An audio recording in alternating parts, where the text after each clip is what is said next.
नमस्कार, आप देख रहे हैं प्रदेश का नंबर 1 और सबसे भरोसेमंद news channel India news Haryana. मैं हूं आपके साथ अपूर्वा। गुरुग्राम मेट्रो में आप सभी का स्वागत है। आपको दिखाते हैं साइबर सिटी गुरुग्राम की हर तमाम बड़ी और आपसे सरोकार रखने वाली हर खबर।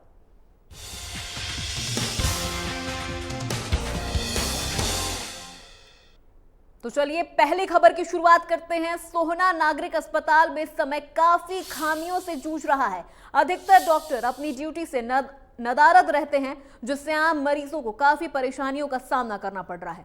सोहना के नागरिक अस्पताल में 200 से अधिक मरीजों की ओपीडी आती है। अधिकतर लोगों को निजी अस्पतालों का सहारा लेना पड़ रहा है। इन्हीं शिकायतों को लेकर जब सोहना बीजेपी के अध्यक्ष ने अस्पताल का निरीक्षण किया तो अधिकतर डॉक्टर अपने कमरों से नदारद मिले, खाली कुर्सियां मिली, मरीज परेशान। मरीजों ने बताया कि अधिकतर डॉक्टर समय से पहले ही अपने घर चले जाते हैं और मरीज परेशान होकर घूमते रहते हैं। इसी को लेकर ब्लॉक अध्यक्ष ने कहा कि जल्द ही इसकी शिकायत स्वास्थ्य मंत्री से की जाएगी और इसके खिलाफ कार्रवाई भी की जाएगी। यहाँ लोगों की काफी शिकायतें मिल रही हैं कई दिनों से, और स्टाफ जो टाइम पे नहीं आता है, टाइम से पहले चला जाता है जी। जो गरीब व्यक्ति यहाँ अपना उपचार कराने के लिए आता है वो परेशान होकर यहाँ से जाता है जी।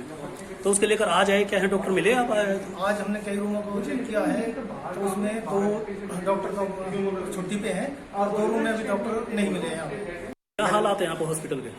मैं यहाँ दवाइयाँ लेने के लिए आता हूँ, लेकिन हम 1 घंटे से लगभग खड़े हुए, ना तो यहाँ डॉक्टर मिल रहे हैं ना दवाइयाँ मिल रही हैं जी। लोग भी बहुत परेशान है, गर्मी पड़ रही है, लेकिन लोगों को ना डॉक्टर उपलब्ध हो रहे हैं ना दवाइयाँ उपलब्ध हो रही हैं। तो इसलिए आप जब पहले हुए तो पहले भी इस तरह की शिकायत रहती है? पहले भी इस तरीके से शिकायत थी। हम लगभग 1.5-2 महीने से हम लगातार देखते आ रहे हैं, यहाँ पर ना तो दवाइयाँ मिल रही है ना कुछ मिलता है। हम लगभग यही देखते रहते हैं। लोगों को आते हैं लोग, उनको ये कह करके भगा देते हैं, डॉक्टर नहीं है, कभी दवाई नहीं है। गुरुग्राम में बीपीएल धारकों ने गुरुवार को लघु सचिवालय में धरना प्रदर्शन किया।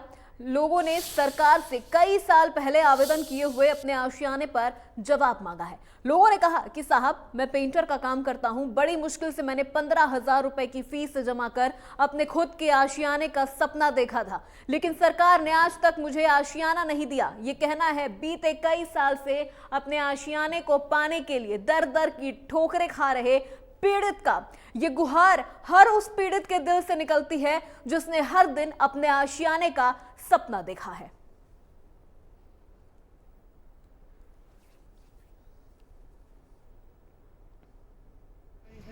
मेरा नाम शीना।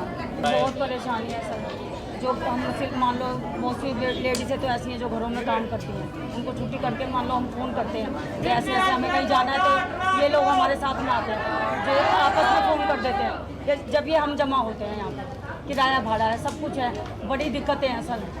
और जगह जगह हम जाके थक लिए, कोई हमारी सुनवाई नहीं है, कोई आश्वासन। हमें बस 10 दिन होगा, फाइल वहाँ अटकी हुई है, फाइल वहाँ अटकी है, हमने कोई भी बेरा नहीं करता। 15,000 रुपये करवाई थी, मेरा 0 बैलेंस का खाता था, मैंने 1,000 रुपया उसमें वो पर्ची के लिए करवाया था, क्योंकि हमारे वो भरने इसका लिए कागज चाहिए था। सरकार को कहना चाहेंगे, हाथ जोड़ के यही विनती है कि हमें जो आपने सपना दिखाया था वो पूरा करो।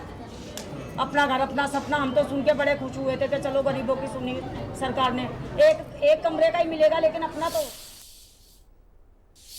भारत में कई ऐसी महिला बॉडी बिल्डर हैं जिन्होंने सालों की मेहनत के बाद बॉडी बिल्डिंग में अपना नाम कमाया है। आज हम आपको एक भारतीय महिला बॉडी बिल्डर के बारे में बता रहे हैं जो हरियाणा के गुड़गांव की रहने वाली है और रूढ़िवादी परिवार से आती हैं, जहां उनके परिवार में आज भी महिलाएं पर्दा करती हैं। ऐसे में घर वालों को बॉडी बिल्डिंग के लिए और कंपटीशन में बिकनी पहनने के लिए मनाना काफी चैलेंजिंग था। उन्होंने इंडिया न्यूज हरियाणा के संवाददाता संजय राठौड़ से इस पूरे मुद्दे पर खास बातचीत की। देखिए हमारी ये खास रिपोर्ट। कौन कहता है आसमान में छेद नहीं होता, एक पत्थर तो तबीयत से उछालो यारो, ये कहावत जो है कहीं ना कहीं गीता ने कर दिखाया। जिस तरीके से गुरुग्राम की रहने वाली है गीता, जिनका वजन 110 किलो था, लेकिन 70 किलो करने के बाद बॉडी बिल्डिंग के अंदर वो चली गई और कहीं ना कहीं इनको काफ़ी समस्याएं ज़रूर हुई, क्योंकि शुरुआत में क्योंकि जिस तरीके से हरियाणा की मैं बात करूं, हरियाणा में इस तरीके के कल्चर को कहीं ना कहीं लोग नकारते हैं, लेकिन उसके बावजूद भी 3 गोल्ड मेडल और एशियन गेम में 4th रैंक गीता ने हासिल की है। गीता, सबसे पहले किस तरीके की कठिनाई आपको आई इस चीज़ को करने में?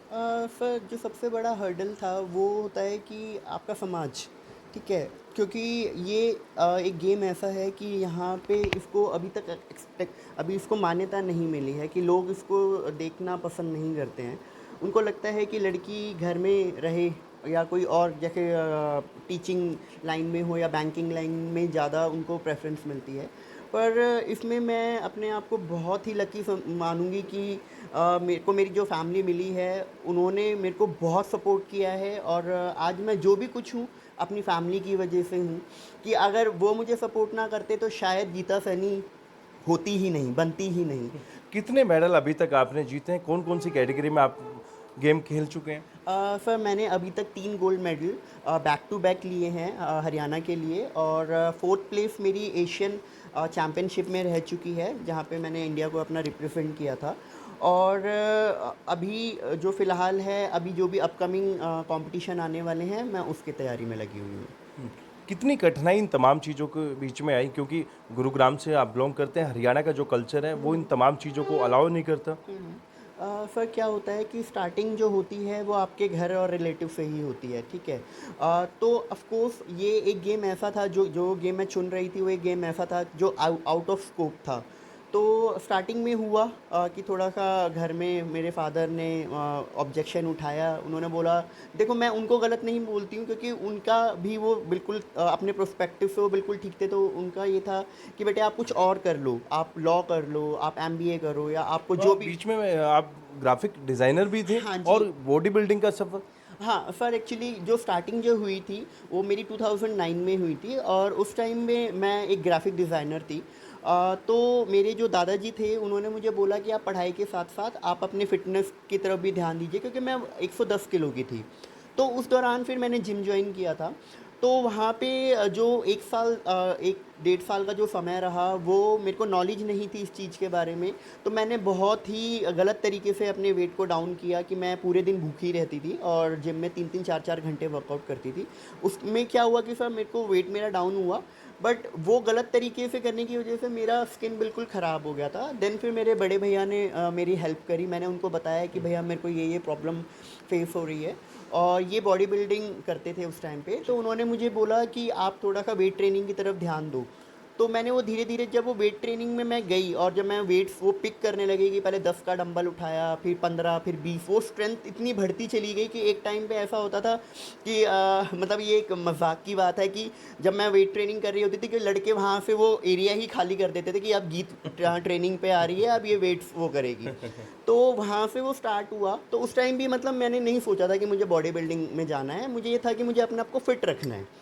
तो 2017 के स्टार्टिंग जनवरी में मुझे भैया ने बोला कि मार्च में सीनियर नेशनल चैम्पियनशिप होने वाली है, तो अगर आप चाहो तो उसमें आप पार्टिसिपेट कर सकते हैं। मैंने कहा ओके भैया, मैं तैयार हूँ, बट फैमिली को कैसे हम मनाएंगे। तो बिल्कुल ये थी हमारे साथ गीता सैनी, जिन्होंने देश के लिए, प्रदेश के लिए गोल्ड मेडल जीते हैं, और साथ ही साथ विश्व में कहीं ना कहीं गीता आने वाले गेमों में खेलेंगे और देश के लिए गोल्ड मेडल लेके आएंगे। और ये उन लड़कियों के लिए एक मिसाल है जो अपने आप को ऐसा है महसूस करते, कहीं ना कहीं जब तक वो अपनी कैपेबिलिटी नहीं पहचानेंगे तो वो आगे नहीं निकल पाएंगे। और गीता ने भी साफ तौर पर यही कहा है कि जो लोग हैं वो लॉन्ग टर्म कंडीशन के साथ आगे बढ़े, ना कि शॉर्ट टर्म।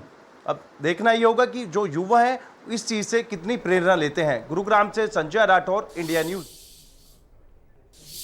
कश्मीरी पंडितों के पलायन और नरसंहार पर बनी फिल्म द कश्मीर फाइल्स ने कमाई के मामले में सारे रिकॉर्ड तोड़ दिए हैं। जी हां, द कश्मीर फाइल्स फिल्म को हरियाणा के साथ साथ कई राज्यों में टैक्स फ्री कर दिया गया है।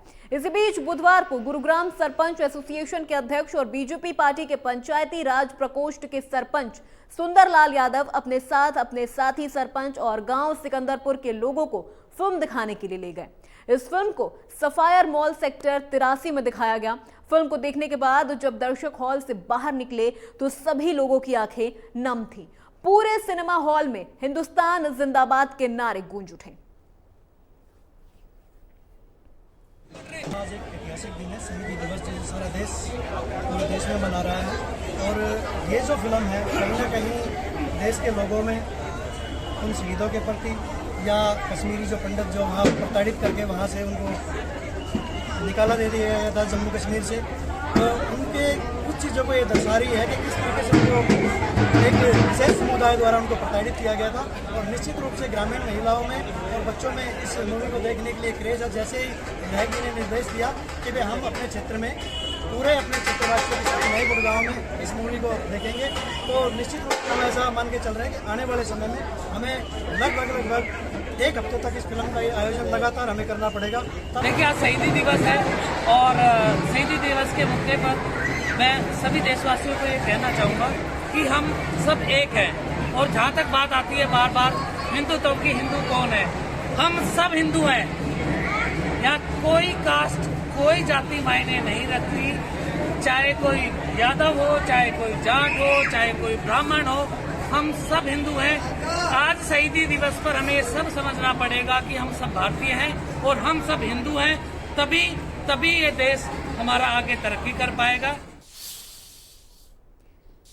गुरुग्राम में सीएनजी में 47 पैसे की बढ़ोतरी की गई है। ऐसे में सीएनजी ऑटो चालकों का कहना है कि सीएनजी पहले से ही इतनी महंगी थी और ऐसे में अगर इसके बढ़ोतरी की जा रही है तो कहीं ना कहीं हमारा गुजारा करना भी मुश्किल हो जाएगा।